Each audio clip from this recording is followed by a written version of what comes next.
ನಿಮಗೆ ನಾನು ಅಭಿನಂದನೆಗಳನ್ನು ಈ ಸಂದರ್ಭದಲ್ಲಿ ಹೇಳುವುದರ ಜೊತೆಗೆ ಈ ಕಾರ್ಯಕ್ರಮಕ್ಕೆ ಬಂದಿರತಕ್ಕಂಥ ಮೂಲೆಗಳಿಂದ ಸಮಾಜದ ಎಲ್ಲ ಸಜ್ಜನ ಬಂಧುಗಳೇ, ಶ್ರದ್ಧೆಯ ತಾಯಂದಿರೇ, ಮಾಧ್ಯಮದ ಮಿತ್ರರೇ, ನಾನು ಗುರುಗಳನ್ನು ಕೇಳಿದೆ. ನಾನು ಆದ್ಮೇಲೆ ಇಲ್ಲಿ ಯಾರ್ಯಾರು ಮಾತಾಡ್ತಾರೆ, ಅವ್ರು ಹೇಳಿದ್ರೆ ನೀವು ಆದ್ಮೇಲೆ ಇಲ್ಲಿ ಯಾರು ಮಾತಾಡೋಂಗಿಲ್ಲ, ನೀವೇ ಕಡೆ ವಾಸ್ತವಿಕ ಆಗೋದು. ಅದಕ್ಕೆ ನಮ್ಮ ಬಿ.ಜೆ. ಪಾರ್ಟಿ ಹಿಡ್ಕೊಂಡು ಎಲ್ಲರೂ ಮಾತಾಡಿಲ್ಲ ಅಂತ ನಾನು ಭಾವಿಸ್ತೀನಿ. ಸಂಪ್ರದಾಯ ಪ್ರಕಾರ ಕೊನೆಗೆ ಗುರುಗಳು ಮಾತಾಡಬೇಕು. ಆದ್ರೆ ಅವ್ರು ನನಗೊಂದು ಮಾತು ಹೇಳಿದ್ರು, ಕೆಲವೊಂದು ವಿಚಾರಗಳನ್ನು ನಿಮ್ಮ ಮುಂದೆ ನಾನು ಗಮನಕ್ಕೆ ತರಬೇಕಾಗಿದೆ, ಉತ್ತರದಾಯಕವಾಗಿ ನೀವು ಮಾತಾಡಬೇಕು ಅಂತ ಹೇಳಿದರು. ಈ ಕಾರ್ಯಕ್ರಮದೊಳಗೆ ಕೊನೆ ಭಾಷಣಕಾರ ಆಗಬಾರ್ದು ಮತ್ತು ಮನೆ ಒಳಗೆ ಹಿರಿ ಮಗ ಹುಟ್ಟಬಾರ್ದು. ಬಹಳ ಕಷ್ಟ ಅದು. ಮನೆ ಒಳಗೆ ಅವ್ನು ಹಿರಿ ಮಗ ಹುಟ್ಟಿರ್ತಲ್ಲ, ಇಡೀ ಮನೆ ಜವಾಬ್ದಾರಿ ಅವನೇ ಇರ್ತದೆ. ಎಲ್ಲರೂ ಸಮನಾಗಿ ಕೊಂಡು ಹೋಗಬೇಕಾಗಿರ್ತಕ್ಕಂಥ ಹೊಣೆಗಾರಿಕೆ ಕೂಡ ಅವನಿಗೆ ಇರ್ತದೆ. ಈ ಭಾಷಣದೊಳಗೆ ಕೊನೆ ಭಾಷಣ ಮಾಡೋರ್ಗೂ ಅಷ್ಟೇ ಪರಿಸ್ಥಿತಿ ಕಷ್ಟ. ಯಾಕಂದ್ರೆ ಎಲ್ಲ ವಿಷಯಗಳನ್ನು ಮಾತಾಡಿರ್ತಾರೆ. ನಾವು ಮಾತಾಡೋದು ಏನು ಉಳಿದಿರಂಗಿಲ್ಲ. ಆದರೆ ಅನೇಕ ವಿಚಾರಗಳನ್ನು ಅವರಂದರೂ ಕೂಡ ಹಂಚಿಕೊಂಡಿದ್ದಾರೆ.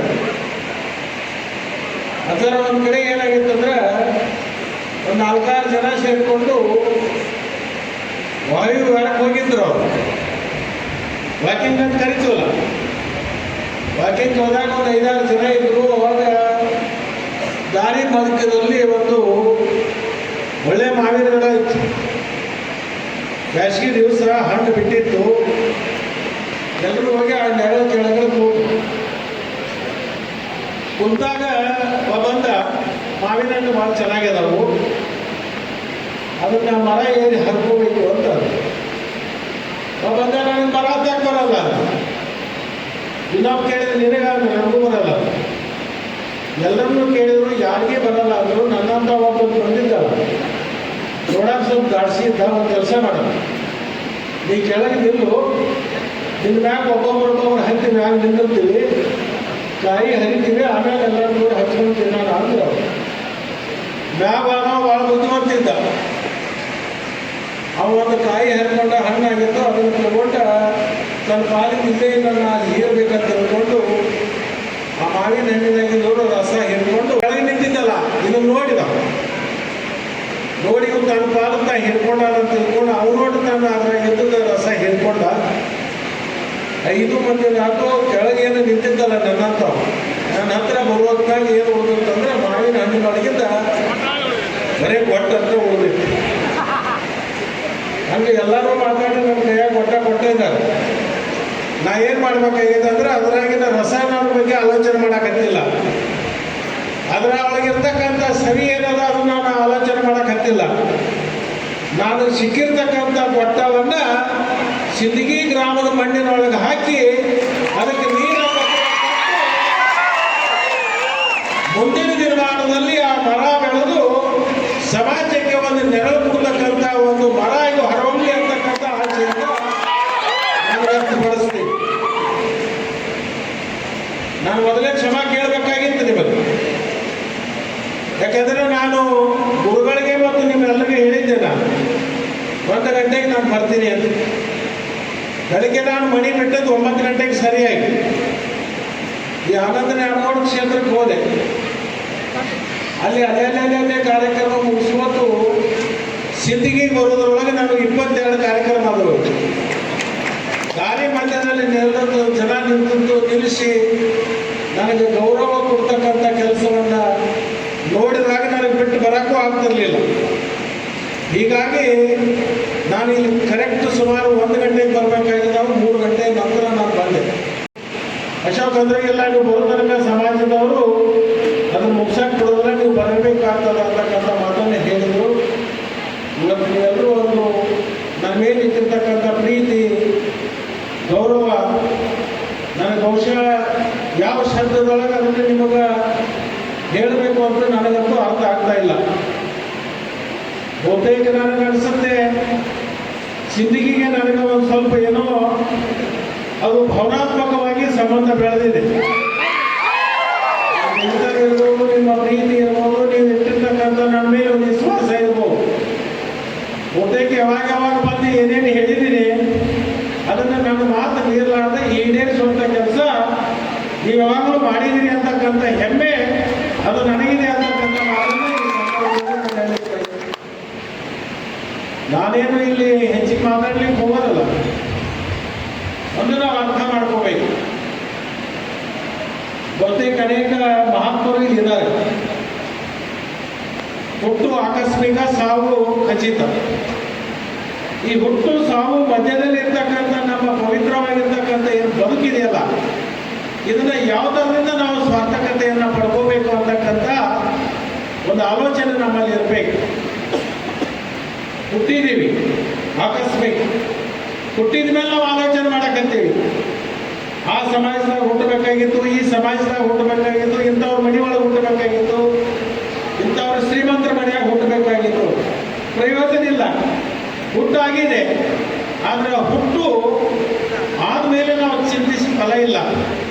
ಹುಟ್ಟಿದ್ದೀವಿ, ಸಾವು ಖಚಿತಿದೆ. ಈ ಹುಟ್ಟು ಸಾವು ಮಧ್ಯದಲ್ಲಿ ಇರ್ತಕ್ಕಂಥ ಈ ಪವಿತ್ರವಾಗಿರ್ತಕ್ಕಂಥ ಬದುಕೇನಿದೆಯಲ್ಲ, ಈ ಬದುಕನ್ನ ಸಮಾಜಕ್ಕಾಗಿ ನಾವು ಸಮರ್ಪಣೆ ಯಾವ ಥರದಿಂದ ಮಾಡಿದರೆ ಆ ಸಮಾಜ ನಮ್ಮನ್ನ ಗೌರವಿಸ್ತಿದೆ ಅಂತಕ್ಕಂಥದ್ದನ್ನ ಮಾತ್ರ ನಾವು ಆಲೋಚನೆ ಮಾಡಬೇಕು. ಅದಕ್ಕೆ ನಾನು ಇಷ್ಟೇ ಹೇಳ್ತೀನಿ, ಎಲ್ಲರೂ ಹೇಳಿದರು ನಮ್ಮ ಸಮಾಜದ ಬಗ್ಗೆ ಗೌರವ ಇರಬೇಕು. ನಿಜ, ನಮ್ಮ ಸಮಾಜದ ಬಗ್ಗೆ ಗೌರವ ಇರಬೇಕು. ಇನ್ನೊಂದು ಸಮಾಜದ ಬಗ್ಗೆ ನಮಗೆ ಅತ್ಯಂತ ಗೌರವ ಇರಬೇಕು. ಇವತ್ತು ಕೇವಲ ಒಂದು ಸಮಾಜದಿಂದ ನಾವು ಯಾವುದು ಕೂಡ ಸಾಧಿಸಲಿಕ್ಕೆ ಸಾಧ್ಯ ಆಗೋದಿಲ್ಲ. ಎಲ್ಲರನ್ನ ವಿಶ್ವಾಸಕ್ಕೆ ತಗೊಂಡು, ಎಲ್ಲರ ಪ್ರೀತಿಯನ್ನು ಗಳಿಸೋದ್ರ ಮುಖಾಂತರ, ಎಲ್ಲರಿಗೆ ಗೌರವವನ್ನು ಕೊಡೋದ್ರ ಮುಖಾಂತರ ನಾವು ಏನಾದರೂ ಜೀವನದಲ್ಲಿ ಸಾಧಿಸಲಿಕ್ಕೆ ಸಾಧ್ಯ ಇದ್ದರೆ ಅದು ಬೇರೆ ಯಾರಿಗೂ ಉದಾಹರಣೆ ತಗೊಳಕ್ಕೆ ಹೋಗಲಿ. ಈ ನಿಮ್ಮ ಮನೆ ಮಗ ಲಕ್ಷ್ಮಣ ಸವದಿ ಒಬ್ಬರೇ ಉದಾಹರಣೆ ಸಾಧ್ಯ. ನನ್ನ ಕ್ಷೇತ್ರದಲ್ಲಿ ಸಾಹೇಬರಿಗೆ ಹೋಗ್ತದೆ, ಬಿಸಿಲಿ ಸಾಹೇಬರಿಗೆ ಅನೇಕ ಸಮಾಜಗಳಿದಾವೆ. ಗಾಣಿಗ ಸಮಾಜ ವಿದ್ಯಾರ್ಥಿಗಳನ್ನು ಕರೆದು ಪುರಸ್ಕಾರ ಸಮಾರಂಭ ಮಾಡಿದ್ವಿ. ಆದರೆ ಮೊನ್ನೆ ನಾನು 2 ತಿಂಗಳ ಹಿಂದೆನೆ ನಮ್ಮ ಅತಿನಿ ಒಳಗೆ ಪಕ್ಷಾತೀತವಾಗಿ, ಜಾತ್ಯತೀತವಾಗಿ SSLCಯಲ್ಲಿ 85ಕ್ಕಿಂತಲೂ ಹೆಚ್ಚು ಅಂಕ ಪಡೆದವರು, PVCಯಲ್ಲಿ 85ಕ್ಕಿಂತಲೂ ಹೆಚ್ಚು ಅಂಕವನ್ನು ಪಡೆದವರು ಪಟ್ಟಿ ಮಾಡಿದೆ ನಮ್ಮ ಇಲಾಖೆಯಲ್ಲಿ. ಸುಮಾರು 2342 ಜನ ಇತ್ತು. ಸುಮಾರು 8ರಿಂದ 10,000 ಜನ ಬಂದರು. ಆ ಎಲ್ಲ ಸಮಾಜದ ವಿದ್ಯಾರ್ಥಿಗಳನ್ನು ಕಳಿಸಿ ಒಂದು ಕಡೆ ಒಂದು ವೇದಿಕೆಯನ್ನು ಸಜ್ಜು ಮಾಡಿ 8ರಿಂದ 10,000 ಜನರನ್ನು ಕೂಡಿಸಿ ಆ ಸುಮಾರು 2346 ವಿದ್ಯಾರ್ಥಿಗಳನ್ನು ನಾವು ಪುರಸ್ಕಾರವನ್ನು ಮಾಡಿ ಅವರನ್ನು ಗೌರವಿಸಿ ಕಳಿಸಿದ್ದು ಬಹುತೇಕ ಕರ್ನಾಟಕದಲ್ಲಿ ಅದು ಮೊದಲನೇ ಬಾರಿಗೆ ಆಗಿದೆ ಅಂತಕ್ಕಂಥ ಮಾತನ್ನು ಈ ಸಂದರ್ಭದಲ್ಲಿ ನಾನು ಹೇಳಲಿಕ್ಕೆ ಬಯಸ್ತೀನಿ.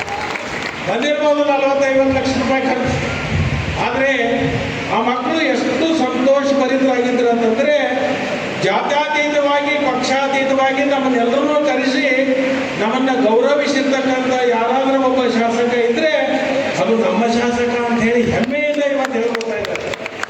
ಅದು ಒಂದು ಭಾಗ ಇರ್ಬೋದು. ಆದರೆ ನಾನು ನಿಮ್ಮೆಲ್ಲರಿಗೂ ಒಂದು ವಿನಂತಿ ಮಾಡ್ತೀನಿ, ನಿಮ್ಮ ಮಕ್ಕಳನ್ನು ಯಾರನ್ನೂ ಕೂಡ ಶಿಕ್ಷಣದಿಂದ ವಂಚಿತ ಆಗಲಿಕ್ಕೆ ಬಿಡಬೇಡಿ. ಪ್ರತಿಯೊಬ್ಬರು ಉತ್ತಮ ಶಿಕ್ಷಣ ಕಲಿಬೇಕು. ಉತ್ತಮ ಶಿಕ್ಷಣವನ್ನು ಕಲಿತಕ್ಕಂಥ ವಿದ್ಯಾರ್ಥಿಗಳು ಅವರು ಬಡವರಾಗಿರಲಿ, ಬಲ್ಲಿದರಾಗಿರಲಿ, ಅದರಲ್ಲಿ ವಿಶೇಷವಾಗಿ ಬಡವರು ಇರ್ತಕ್ಕಂಥ ಏನು ವಿದ್ಯಾರ್ಥಿಗಳಿದ್ದಾರೆ ಅವರು ಶಿಕ್ಷಣವನ್ನು ಕಲಿತಕ್ಕಂಥ ಸಂದರ್ಭದಲ್ಲಿ ಯಾರು ಬಲ್ಲಿದರಿದೆ, ಯಾರು ಭಗವಂತ ನಿಮಗೆ ಹಣ ಕೊಟ್ಟಿದ್ದಾನೆ, ನೀವೆಲ್ಲರೂ ಸೇರಿಕೊಂಡು ಅಂಥ ಬಡ ವಿದ್ಯಾರ್ಥಿಗಳನ್ನು ಉತ್ತಮ ಶಿಕ್ಷಣವನ್ನು ಕೊಟ್ಟರೆ ಆ ಬದುಕಿನಲ್ಲಿ ಆ ಮಗು ಹೇಳುತ್ತೆ, ಸಮಾಜದವರು ನನಗೆ ಕೊಟ್ಟಿರ್ತಕ್ಕಂಥ ಇದೊಂದು ಕೊಡುಗೆ ಅಂತಕ್ಕಂಥ ಮಾತು ಆ ಮಕ್ಕಳಿಂದ ಬರಬೇಕು. ಅಂಥ ಕೆಲಸವನ್ನು ನೀವು ಮಾಡಬೇಕು ಅಂತಕ್ಕಂಥ ಮಾತನ್ನು ಈ ಸಂದರ್ಭದಲ್ಲಿ ಹೇಳಿ, ವಿಶೇಷವಾಗಿ ಗುರುಗಳು ಕೆಲವೊಂದು ಮಾತನ್ನು ಹೇಳಿದರು. ಇಲ್ಲಿ ಒಂದು ಕಲ್ಯಾಣ ಮಂಟಪ, ಅದರ ಜೊತೆಗೆ ಮಕ್ಕಳಿಗೆ ಹಾಸ್ಟೆಲನ್ನು ಮಾಡಿಸ್ತಕ್ಕಂಥದ್ದು ಏನು ಹೇಳಿದ್ದಾರೆ. ನಾನು ನಮ್ಮ ಅಶೋಕ್ ಮನುಗುಳೆ ಅವರು ಸಂಬಂಧಪಟ್ಟಂತೆ ಇಲಾಖೆ ಅಧಿಕಾರಿಗಳನ್ನು ನನ್ನ ಚೇಂಬರ್ನಲ್ಲೇ ಕರೆಸಿ ಅವರಿಗೆ ಮನವರಿಕೆ ಮಾಡಿ ಆ ಕೆಲಸವನ್ನು ಮಾಡಿಕೊಡ್ಲಿಕ್ಕೆ ಸಂಪೂರ್ಣವಾಗಿರ್ತಕ್ಕಂಥ ಪ್ರಾಮಾಣಿಕ ಪ್ರಯತ್ನವನ್ನು ನಾನು ಮತ್ತು ಅಶೋಕ್ ಮನುಗುಳಿ ಮಾಡ್ತೀವಿ ಅಂತ ಈ ಒಂದು ಸಂದರ್ಭದಲ್ಲಿ ಹೇಳಿ, ವಿಶೇಷವಾಗಿ ನಾನು ಪರಮ ಪೂಜ್ಯರಿಗೆ ಒಂದು ವಿನಂತಿಯನ್ನು ಮಾಡ್ತೀನಿ.